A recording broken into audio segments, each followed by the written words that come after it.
What's going on, everybody? I am back. I spent last week having a lovely week in Mexico with my woman. I got to meet her family. They were amazing. The whole trip was just wonderful. I got to spend Dia de los Muertos with them, and it was absolutely wonderful. I really enjoyed all of it. I felt very welcome, and it was a very good time.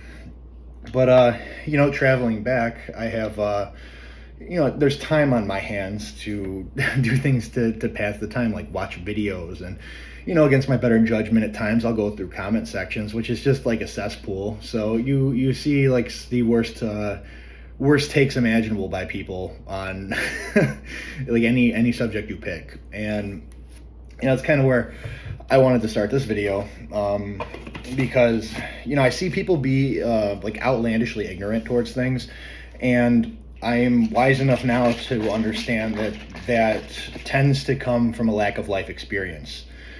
People are very ignorant towards things they don't understand and don't have any personal perspective in. And people usually tend to become kinder when they experience more hard things in their life firsthand.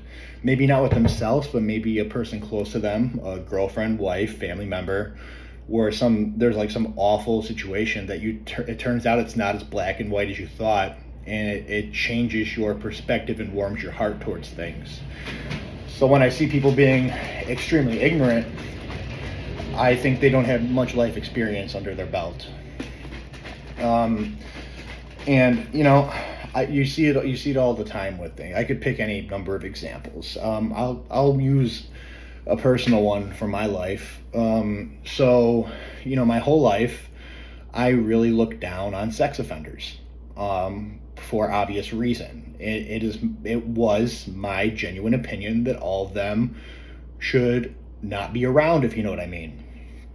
And I dated a woman a couple of years ago, maybe it was a few years ago, I don't know. But I dated her during the shutdown, and she is a therapist.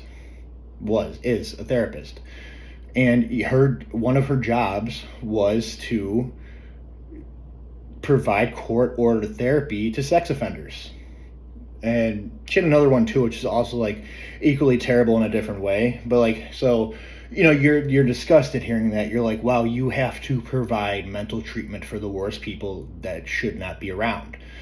But then being almost forced to be stuck in an apartment together, you offhandedly hear things because most of the sessions are remote at that point. They're not in person. So, just going about my daily activities, I'd start hearing things from the sessions, and you realize things are not as simple as you thought they were. Some of those individuals are terrible, by the way. Like, there's always, of course, there's sex offenders. There's going to be terrible, terrible people in there. But also, there's people in there that they got really drunk at a bar with a girl who also got very drunk with them, had sex with them, and the girl felt disgusted by that the next morning and proceeded to press charges on them. There's other situations where someone got, drunk at a bar, and they were walking home at night and stopped by a school, either a school grounds or a park, to pee on their way home, and they got stopped by the police and arrested for it, and now because of that, they're by default a sex offender. So now they're on a registry and grouped in with a whole broad variety of different kinds of people, some like that, some absolutely disgusting, but it doesn't matter. People just hear that and they instantly think that those people need to not be around. And it turns out things are not as black and white as they seem.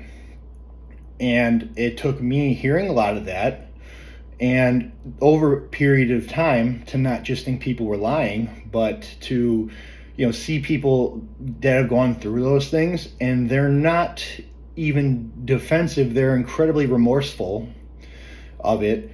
You've got guys that are now like so scared to talk to women in general because they got drunk at a bar and went home with someone, and they didn't see any lines being crossed. There was consent given, but it was drunken consent. So now it's not the next day, and now they're in trouble for it. And they're struggling with being able to trust other human beings now, and they have severe repercussions for it. And that's kind of messed up. I mean, and there's other cases where people have done disgusting acts. And, some of those people too would be incredibly defensive and never see the fault in what they've done. And of course they don't want to be there. It's not like they have a choice, and they're choosing not to grow from it. But then you have a lot of other people that, like, they're extremely remorseful, and they're pounding themselves into the ground over, if they could have just done a situation differently, they wouldn't have either harmed their own life or harmed another person's life. And you get to see how deeply across the spectrum all of this lies. So hearing all of that over a period of time, it completely changed my viewpoint to where and I need to understand what someone did to cast extreme judgment on them.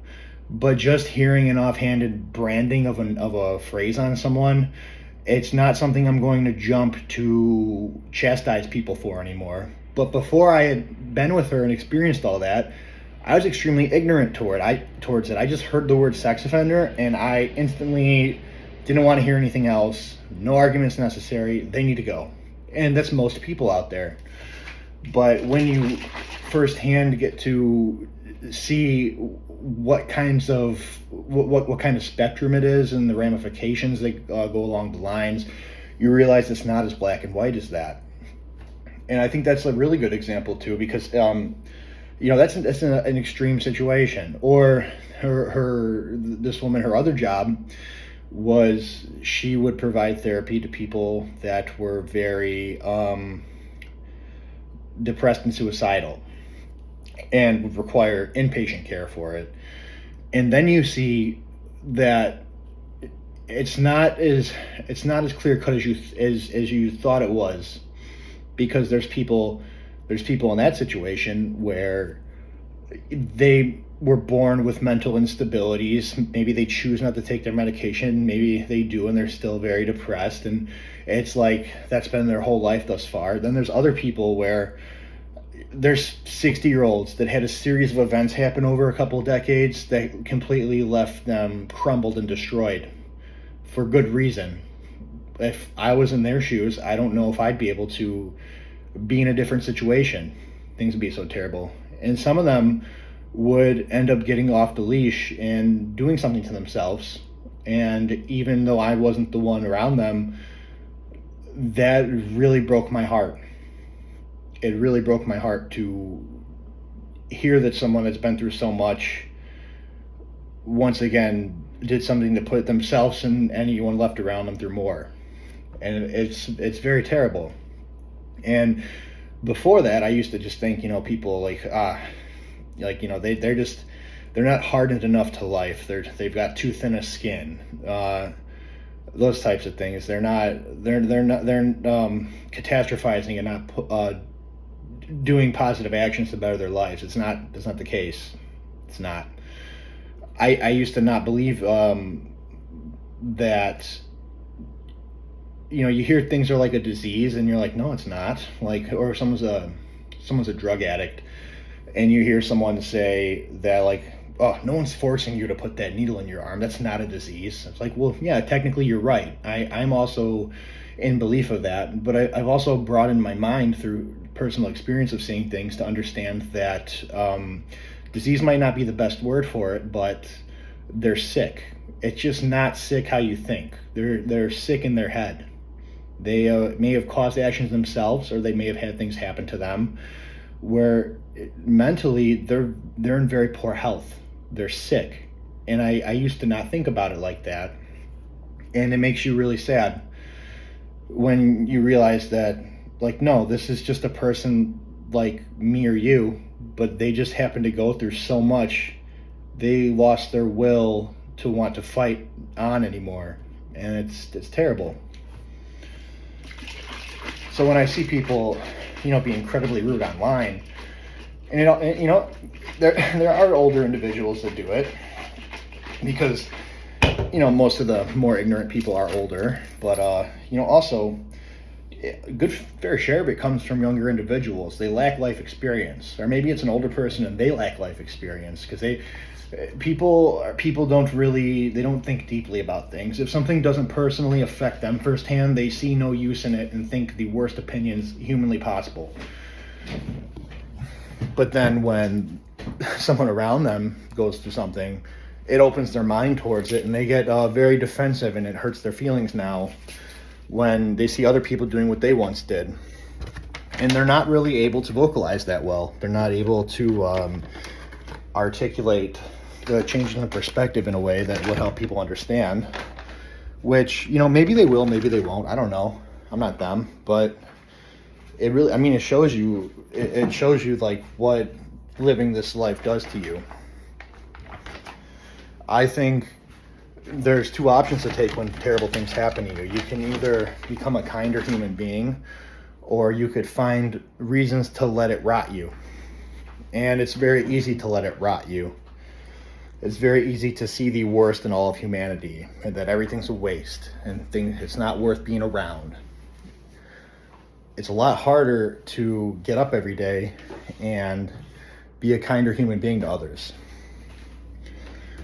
That's why usually when you see someone who's like, maybe they work with you or something, and they're just like kind of suck all the time, like we all work with someone who's like miserable to be alive. And like, and instead of just casting judgment that like they're just a terrible person, it's like, no, it's like that was a very kind soul at some point, and they had a series of events happen to them where they chose an easier option to create layers around themselves and become a very hardened, calloused, cold exterior to protect themselves. And that's now how they operate on a base level every day. And it happens so subtly over a period of time, they're not even aware they're doing it. They just know that they're doing whatever they can to hold themselves together. And a lot of times that turns into people being fucking assholes. So anyway, I guess I just wanted to say, try and be kind to people. And sometimes you're going to get caught in situations where you're not going to want to be, or you're going to like want to dunk on someone verbally over something. And it's not like, we're both aware here, like, doing that's not going to change their opinion. If anything, you're just trying to like validate yourself and feel superior. And that's kind of dumb, right? But we all do it time to time. And I think the more we're able to catch ourselves in that, just, maybe put the phone down, or just choose to be kind in a situation where it's very easy not to be. You do a small part in brightening someone's day, even if they don't give you the gratification of it in the moment. People tend to pass it forward. And when you're able to be kind to them, it will rub off. It might take repeated kindness, but I am a believer that it will.